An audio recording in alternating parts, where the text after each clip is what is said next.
এই এক দুই প্লেটের খানা নয়, জান্নাতের ভিতরে যারা মেহমান হবে তাদের জন্য ৮০,০০০ খাদেম থাকবে। সুবহানাল্লাহ। একজন খাদেম ২টা করে প্লেট নিয়ে দাঁড় হবে। ৮০,০০০ খাদেমের কাছে ১,৬০,০০০ প্লেট থাকবে। জান্নাতি প্রতি ওয়াক্তে এই খানা ভক্ষণ করবে। সুবহানাল্লাহ। সম্মানিত হাজিরিন, আমাদের জীবন হলো আমরা নেক আমলের সময় নাই। দুনিয়াদারি আমাদেরকে এমন ভাবে পাকড়াও করেছে, আকৃষ্ট করেছে। দুনিয়াকে সময় দেওয়ার সময় আছে, কিন্তু আল্লাহকে একটু সময় দেওয়ার সময় নাই। কারণ আমাদের টার্গেট হলো দুনিয়া, অথচ আমাদের টার্গেট হওয়ার কথা ছিল আখিরাত। জোরে কোন ঠিক কিনা? নবীজি সাল্লাল্লাহু আলাইহি ওয়াসাল্লামের জীবন ধারণ করা আমাদের পক্ষে সম্ভব না, কিন্তু নবীজির ফটোকপি হলেন সাহাবায়ে কিরাম। নবীজি বলেন আসহাবি কান নুজুম, আমার একজন সাহাবী একটা আসমানের তারকার মতো। যদি কোন দুনিয়ার মানুষ কিয়ামত পর্যন্ত কেউ আমার একজন সাহাবীকে অনুসরণ করে তার জীবন পরিচালনা করে, তো ইক্তাদাইতুম ইহতাদাইতুম, সে হেদায়েত পায়া জান্নাতি হবে। সুবহানাল্লাহ। এই কাতারের এই দলভুক্ত না হইয়া জান্নাতে যাওয়ার কোনো সুযোগ নাই।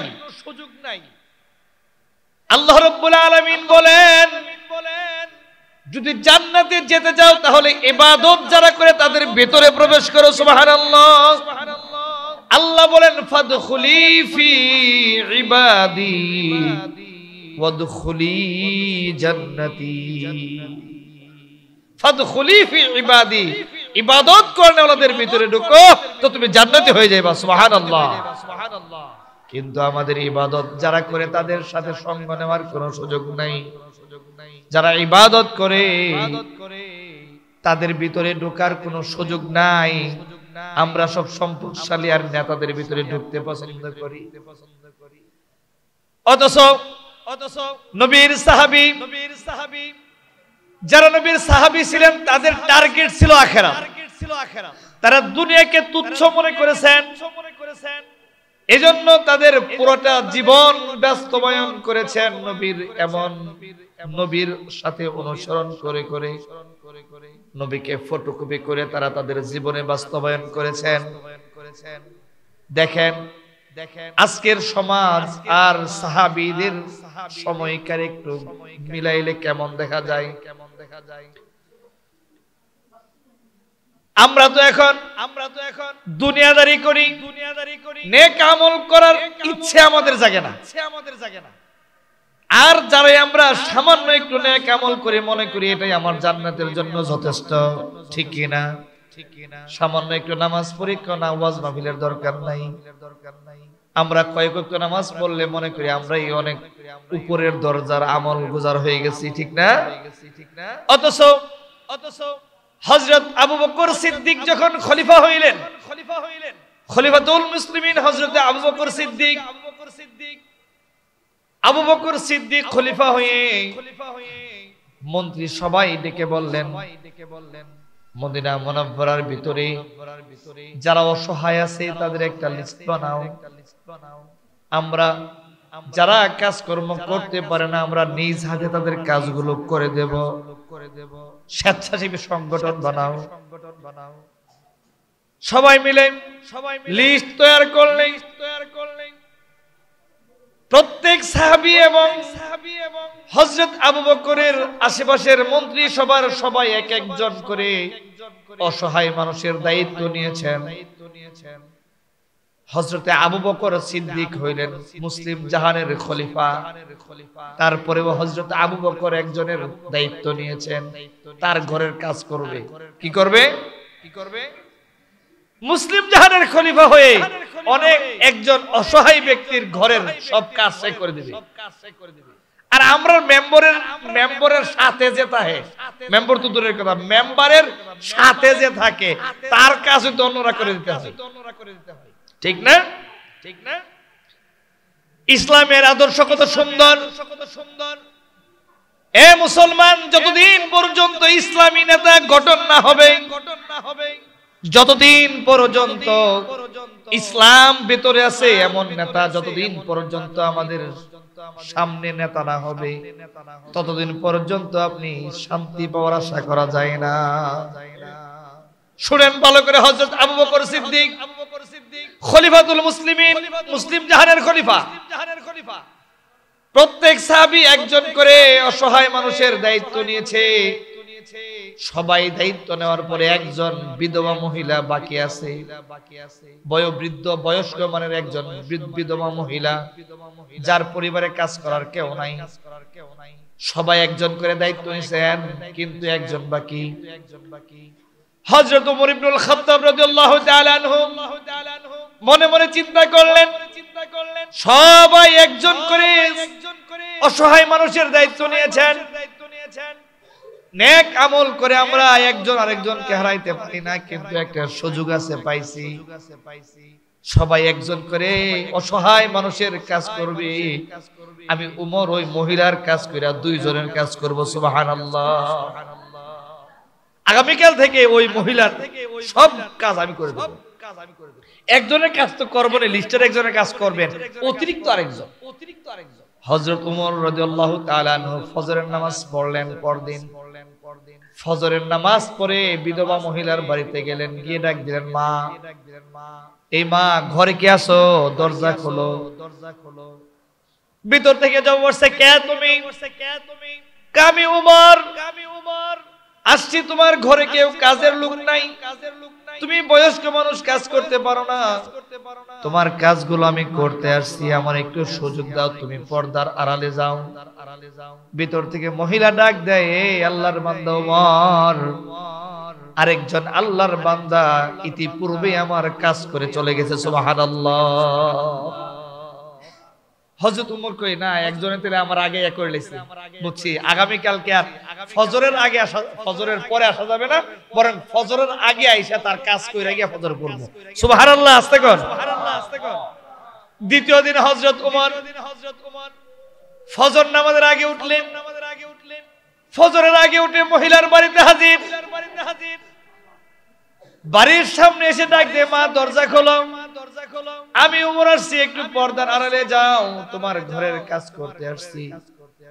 ভিতর থেকে মহিলা পূর্বের নে জবাব দেয়, এই আল্লাহর বান্দা ওমর, ইতিপূর্বে অন্য আল্লাহর বান্দা এসে আমার ঘরের কাজ করে চলে গেছে। সুবহানাল্লাহ।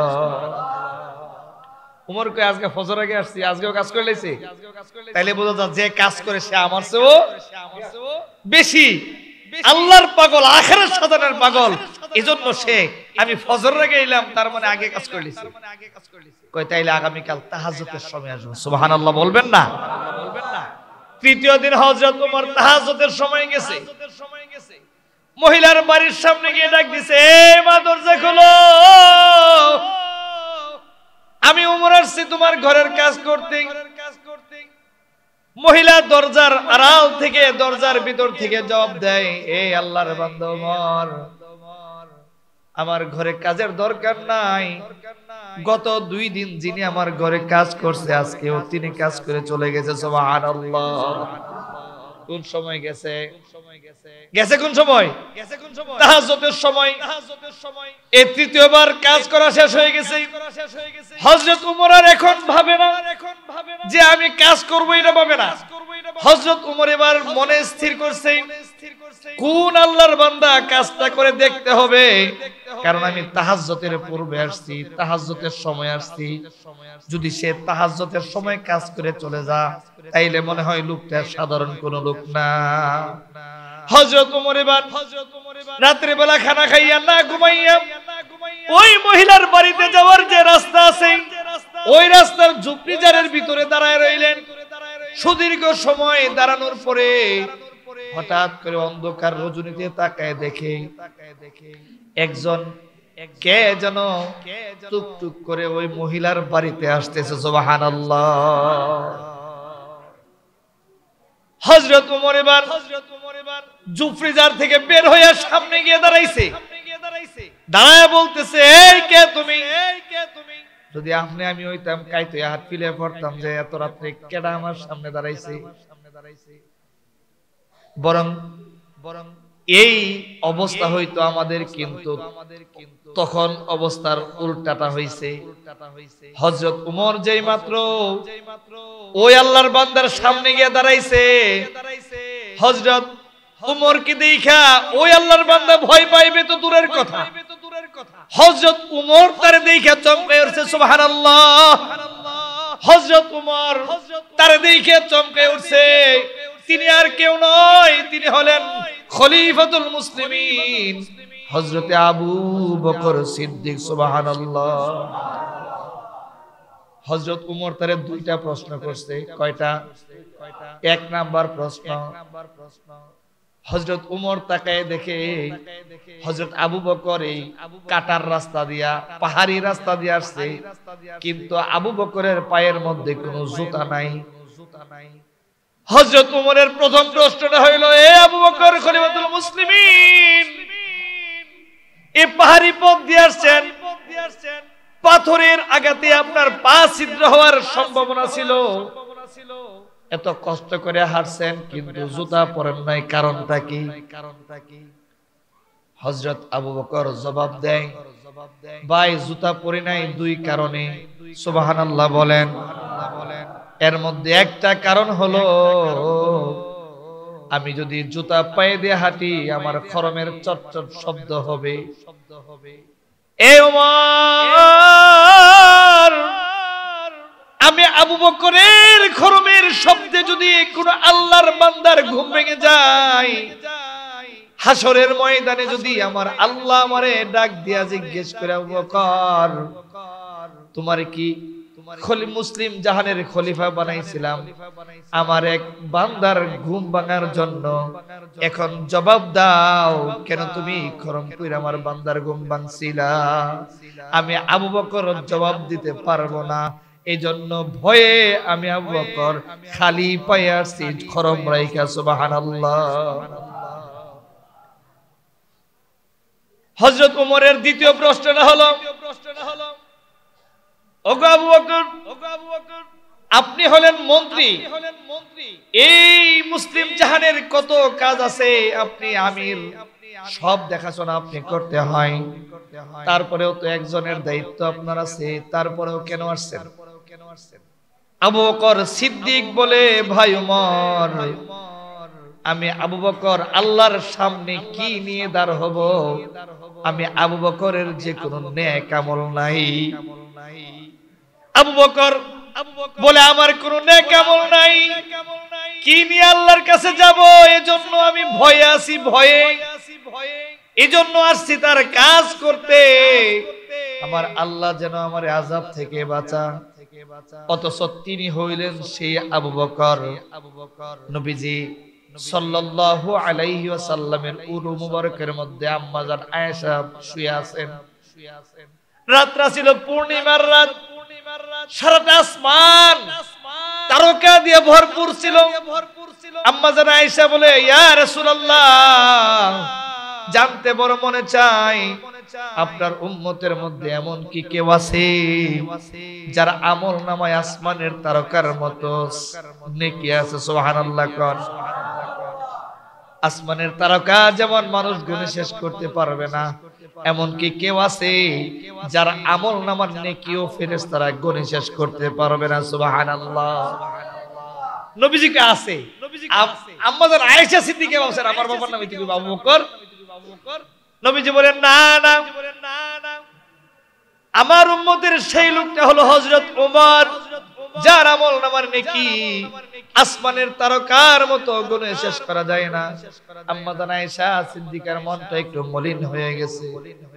আম্মা জান আয়েশা সিদ্দিকা বলে, ওগো নবীজি, আমার বাবা আবু বকর কি এমন নয়?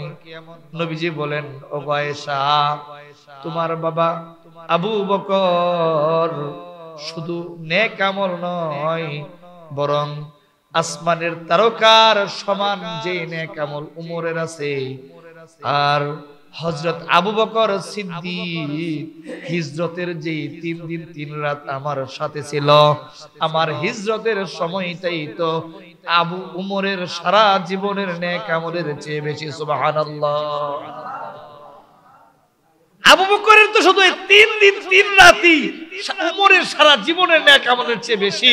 আর ওই উমর বলে, ওই আবু বকর বলে আমার কোনো নেক আমল নেই। আর আমরা সারা জীবনে যদি কয়েক ওয়াক্ত নামাজ পড়ি তাইলে আমাদের নেক আমলের অভাব নাই। কিছু দান করলে হুজুর দান করতে করতে কত কইরাম, হুজুর দান কইরা কুলাইতারি না। ঠিক না? সম্মানিত হাজিরিন, হযরত আবু বকরের আরো পরিচয় আছে। উমর একদিন বলতেছে, ভাই আইন একটা ব্যবসা করি। কেনা বেচা করি? আবু বকর কয়, কি কেনা বেচা বলো? উমর কয়, আবু বকর আমি উমর আমার সারা জীবনের নেকি দিয়ে আপনারে দেলাই, আর আপনি শুধু হিজরতের সময় নবীর সাথে যে সময়টা কাটাইছেন ওই সময়টা আমারে দিলাম। সুবহানাল্লাহ কোন না? উমর কি প্রস্তাব দিতেছে, আমার সারা জীবনের নেকি আপনারে দিয়ে দেই, আর আপনার শুধু নবীর হিজরতের সাথে সময়টা আমারে দেন। আবু বকর বলে, উমর কি চাইলা ভাই? আমার তো ফুজি ওই এই নবীর সাথে 3 দিন 3 রাত, আমার দে আর কোন নেকি মনে নাই, পুঁজি তো এটা, আমার চালানি তো এটা। অথচ আবু বকরের ব্যাপারে নবীজি বলছেন আবু বকর ফিল জান্নাহ। আজকেও জুমার সময় আমি বলছি যে নবীজি চাইছেন যুদ্ধের জন্য কে কি দিবা, সব সাহাবীরা যার যার মন মতো দিয়েছেন। হযরত আবু বকর সিদ্দিক ছোট্ট একটা পুতলা নিয়ে আসছেন। কি নিয়ে আসছেন? পুতলা নিয়ে আসছেন। যারা শুনেন নাই ভালো করে শুনেন, ছোট্ট পুতলা নিয়ে আসছেন। নবীজি বলেন, আবু বকর পুতলা কই ইয়া রাসূলুল্লাহ, ঘরে যা ছিল সব নিয়ে আসছি। ওগো নবীজি, আমার খেজুর পাতার বেড়াগুলো আমি 2 হাতে থাপড়ায় দেখছি, একটা সুইও আমার ঘরে আছে কিনা ওইটাও নিয়ে আসছি, যেন আমার কোনো মুজাহিদ ভাইয়ের কাজে লাগে। আমার ঘরে কিচ্ছু রাখি নাই। নবীজি বলেন, পরিবারের জন্য কি রাখছো? আবু বকর উত্তর দেয়, ইয়া রাসূলুল্লাহ, আমার পরিবারের জন্য আমার আল্লাহ আর তার রাসূলকে রেখে আসছি। সুবহানাল্লাহ। কিন্তু আমাদের ঘরে 1 বছরের খোরাকে থাকার পরে ও হুজুর খাইবো কি? ঠিক না? আবু বকর বলে যে আমার ঘরে আল্লাহর রাসূলকে রেখে আসছি। তাফসিরে কাবীরের মধ্যে একটা ঘটনা লেখছেন, ওই সময় আবু বকরের গায়ে কোনো জামা ছিল না। আবু বকর দান করতে করতে তার জামাটা পর্যন্ত দান করে দিবেন। আবু বকর সালার একটা চট, তৎকালীন সময়ের, আমরা বর্তমান সালার চট না, বরং তৎকালীন সময়ে একটা চট তাফসিরে কাবীরের মধ্যে লিখেন যে একটা চট পরা ছিলেন, খেজুরের বড় বড় কাঁটা দেয়া চটটা লাগায় রাখছেন গায়ের মধ্যে। এই মুহূর্তে হযরত জিবরাইল নবীজির কাছে আসছে, বলছে, ইয়া রাসূলুল্লাহ সালাম নেন, আপনার আবু বকরকে আল্লাহর সালাম জানান। এবং আবু বকরকে আল্লাহ জান্নাতের সার্টিফিকেট দিয়েছেন, এই সুসংবাদ আপনি আবু বকরকে দেন। নবীজি দিলেন। নবীজি লক্ষ্য করে দেখেন হযরত জিবরাইলের পরনের মধ্যে ও চট দেখা যায়। সুবহানাল্লাহ কোন না? নবীজি বলেন, জিবরাইল, এ জিবরাইল, কি হইল কি? চট পরার কারণ কি? জিবরাইল বলে, ইয়া রাসূলুল্লাহ, হযরত আবু বকর আপনার প্রেমে পড়ে তার ব্যবসায়ীর সম্পদে সব দান করে দিয়েছে। আপনার প্রেমে পড়ে তার পরিবারের সব নিয়ে এসে দিন গ্রহণ করেছে। নেক আমল করতে করতে তার জীবনটাকে উৎসর্গ করে দিয়েছে। আল্লাহ এবং তার নবীর জন্য তার জীবন বিলিয়ে দিয়েছে। সেই আবু বকর আজকে চট পড়েছে। এজন্য আল্লাহ রাব্বুল আলামিন সপ্ত আসমানের মধ্যে ঘোষণা করেছে যে আবু বকর, ধনাঢ্য আবু বকর ফকির হইয়া আল্লাহ এবং তার নবীর মহব্বতে চট গায়ে লাগাইছে। আমার আবু বকরের সম্মানে আজকে সপ্ত আসমানের সমস্ত ফেরেশতারা চট পড়ো। আবু বকরকে সম্মান, সম্মানিত হাজিরিন, আবু বকর খলিফাতুল মুসলিমিন হইয়া এমন হয়, আর আমরার মেম্বার হইলেই তারে খুঁজা পাওয়া যায় না। এজন্য ইসলামওয়ালা নেতার দরকার আছে নাকি নাই? আছে কিনা? আছে কিনা? উমর যখন খলিফা হইছেন,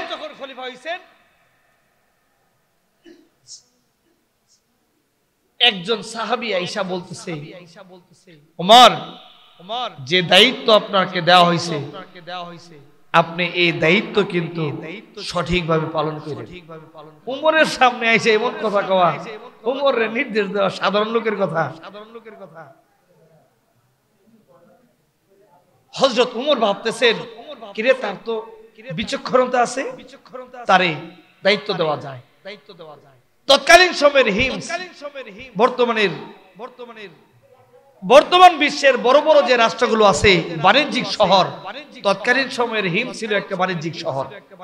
ওই বাণিজ্যিক শহরের প্রধান বানাইছেন সাইদ ইবনে আমের আল জুমাহিকে, দিয়ে দিয়েছেন। পরের একটা সময়ে ওখান থেকে হযরত উমর চাইছেন যে হিমসের মধ্যে যত গরিব আছে তাদের একটা লিস্ট যেন হযরত উমরকে দেওয়া হয়। ওখান থেকে গরিবের যে লিস্ট দিছে, এই লিস্টের 1 নম্বরের নাম লেখা সাইদ ইবনে আমের আল জুমাহি। সুবহানাল্লাহ কোন না? অথচ সে হিমসের গভর্নর। সে কি? হিমসের গভর্নর, মানে বাণিজ্যিক শহরের গভর্নর। আজকের বাংলাদেশের প্রধানমন্ত্রীর পিয়নে হয়ে যা 400 কোটি টাকার মালিক। আর তৎকালীন নবীর যুগের, সাহাবীদের যুগের গভর্নর হয় ওই এলাকার সবচেয়ে বড় ফকির। এই লিস্টে দেখা উমর জিগা, আমিরও না ফকিরও না, আমিরুকুম ফকিরুকুম, তোমাদের আমির কি ফকির? হ্যাঁ, আমাদের আমির সবচেয়ে বড় ফকির। হযরত উমর খুশি হয়ে গেছেন। হযরত উমর খুশি হইয়া এবার 1000 স্বর্ণ মুদ্রা দ্রুত মারফত সাইদ ইবনে আমের আল জুমাহির কাছে পাঠাইছেন যে নেও, হযরত উমরের পক্ষ থেকে, খলিফাতুল মুসলিমিন হযরত উমরের পক্ষ থেকে তোমার হাদিয়া। দ্রুত নিয়া যখন গভর্নরের কাছে দিলেন, গভর্নর তো চিৎকার মারছে, ইন্না লিল্লাহি ওয়া ইন্না ইলাইহি রাজিউন। ভেতর থেকে বিবি বলতেছে, কি হয়েছে? কোন দুঃসংবাদ? কোন তার চেয়ে বড় কিছু? কি হয়েছে? খলিফা কি শাহাদাত বরণ করছেন? কোন তার চেয়ে বড়। একবার, দুইবার, তিনবার প্রশ্ন করার পরে কি হয়েছে বলেন? কো, আমার আখিরাতকে ধ্বংস করার জন্য দুনিয়াকে আমার ঘরে ঢুকাই দেওয়া হয়েছে। সুবহানাল্লাহ কইতেন না? আরে আমি 1000 স্বর্ণ মুদ্রা, একটা স্বর্ণ মুদ্রা 3.5 বুড়ি, একটা স্বর্ণ মুদ্রা 3.5 বুড়ি হইলে 1000 স্বর্ণ মুদ্রা 3500 বুড়ি। এক বুড়ির দাম যদি 1,30,000 হয়, 3500 বুড়ির দাম কত? সুবহানাল্লাহ কইতেন না? সাইদ ইবনে আমের আল জুমাহি বলে, বিবি, এ বিবি, আমার আখিরাত ধ্বংস করার জন্য দুনিয়াকে আমার ঘরে ঢুকায় দেওয়া হয়েছে। বিবি রে, একটু অনুমতি দে।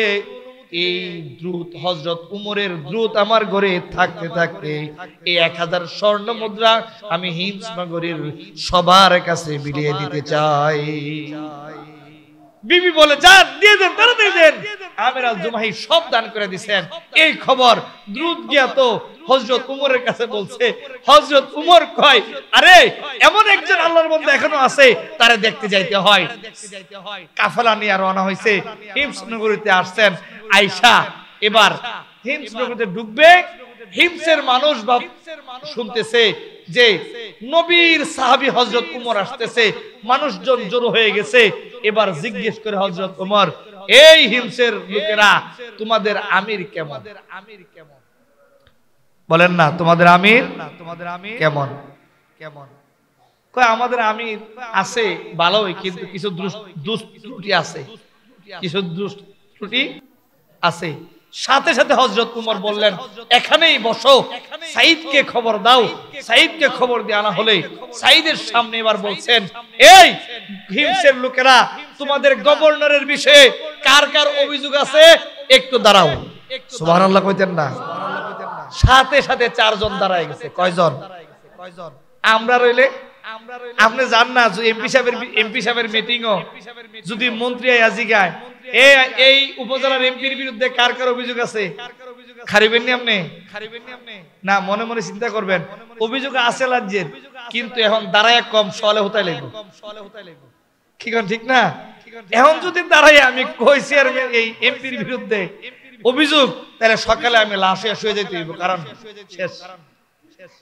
আর হযরত উমর যখন বলছেন কার কার অভিযোগ, 4 জন দাঁড়াইছে, প্রধান বক্তা চলে আসছে, সংক্ষিপ্ত 2 মিনিটের মধ্যে প্রথম জনকে জিজ্ঞেস করছে, এই তোমার কি অভিযোগ এই গভর্নরের বিরুদ্ধে বলো। আমার 1 নম্বর অভিযোগ, আমার অভিযোগ হইল আমাদের গভর্নরকে আমরা মাসের 29 দিন পাই, 1 দিন পাই না। অভিযোগটা খুব করা না? কয়দিন পায় না? 1 দিন পায় না। কয়দিন পায় না? সাথে সাথে ওমর দাঁড় করেছেন গভর্নর রে, এই সাইদ দাঁড়াও, এই সাইদ দাঁড়াও। একদিন না পাওয়ার কারণ কি? হযরত সাইদ জবাব দেয়, আমিরুল মুমিনিন, আপনি তো জানেন আমি ফকির, আপনি তো জানেন আমি গরিব। এই এনে আবার আরেকটা কথা কই আলাই ফায়দা, আমি যে বারবার ফকির কইতাছি, আপনারা কি গরিশার মাজারে যে ফকির থাকে এই ফকির বুঝতেছেন নি? ভাববেন না এই ফকির লাল কাপড় ভিতরে এই ফকির নাই, কিন্তু ফকির মানে গরিব, দরিদ্র। ফকির মানে কি? দরিদ্র। আমরা তো ফকির মনে করি ওই লাল কাপড় দ্বারা পরে এরা, এই এর লেগে বলটা ভাঙিয়ে নিলাম আগে। বলতেছে তোমারে 1 দিন পায় না কেন? তো সাইদ জবাব দিচ্ছেন, আমিরুল মুমিনিন, এই যে আমার গায়ে একটা কাপড় দেখতেছেন, আমি আমার গায়ে পেঁচায় রাখছি, আরেকটা কাপড় আমি পরছি, একটা কাপড় গায়ে ঝোলায় রাখছি, আরেকটা পরছি।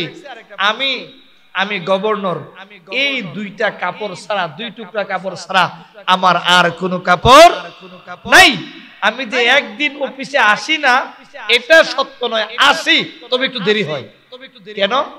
কয় আমি ওই দিন 29 দিন যখন এই একটা কাপড় পরি, আমার কাপড়টা দুর্গন্ধ হয়ে যা, আমার কাছে যারা আসে তাদের কাছেও খারাপ লাগে, আমার কাছেও খারাপ লাগে, কিন্তু এই একটা কাপড়ের আমি সকাল সকাল ধৌত করে দেই, শুকাইতে একটু সময় লাগে, এজন্য আমি একটু দেরি করে অফিসে আসি। সুবহানাল্লাহ কইতেন না? হযরত উমর কয় এই নি অবস্থা। দ্বিতীয় জন দাঁড়াইছে তো 4 জন, দ্বিতীয় জন এই তোমার অভিযোগ কি? আমাদের আমিরে রে, আমাদের গভর্নরে রে, আমরা দিনের বেলা ডাকলে ভাই, কিন্তু রাত্রে ভাই না। তাও তো সাইদ তোমাকে রাত্রে পায় না কেন? দিনের বেলা খুঁজলে তোমাকে পাওয়া যায়, রাত্রে পাওয়া যায় না কেন? সাইদ ইবনে আমির আল জুমাহি বলে, ওগো আমিরুল মুমিনিন, আমি সাইদকে আমার আল্লাহ বানাইছেন তার ইবাদতের জন্য। আমি আমার জীবনের সময়টাকে 2 ভাগে বন্টন করেছি। আমার দিনের সময়টাকে আমি আমার আল্লাহর বান্দার জন্য নির্ধারণ করেছি, আর আমি আমার রাতের সময়টাকে আমার ঘুম বাদ দিয়া আমি আমার মাওলার জন্য নির্ধারণ করেছি। দিনের বেলা আমি আমার মালিকের বান্দাদেরকে সময় দেই, আর রাতের বেলা আমি আমার মাওলার সময় দেই। আমি আমার মাওলার সময় দেওয়ার জন্য নির্জনে চলে যাই। ও দুনিয়ার মানুষ, একটু চিন্তা করো, সারাদিন গভর্নরের দায়িত্ব পালন করে, সারাদিন আল্লাহর বান্দার খেদমত করে, রাতের বেলা না ঘুমাই আল্লাহর ইবাদত করে, আর আমরা এমন হইছি আমরা সারাদিন অবসর কিন্তু আল্লাহরে সময় দেওয়ার একটু সময় পাই না। ঠিক কিনা? সম্মানিত হাজিরিন, নেক আমলের দরকার আসেনি? আল্লাহর মেহমান হইতে কারা কারা চান হাত উঠান। নারে তাকবীর, নারে তাকবীর। আল্লাহ আমাদেরকে জান্নাতের মেহমান বানান, বলেন আমিন। আল্লাহ আমাদেরকে জান্নাতের মেহমান বানান। মেহমান হইতে হইলে কি করতে হবে? ঈমানের সাথে নেক আমল। বলেন ঈমানের সাথে নেক আমল। আল্লাহ আমাদেরকে করার তৌফিক দেন, বলেন আমিন। আমাদের প্রধান বক্তা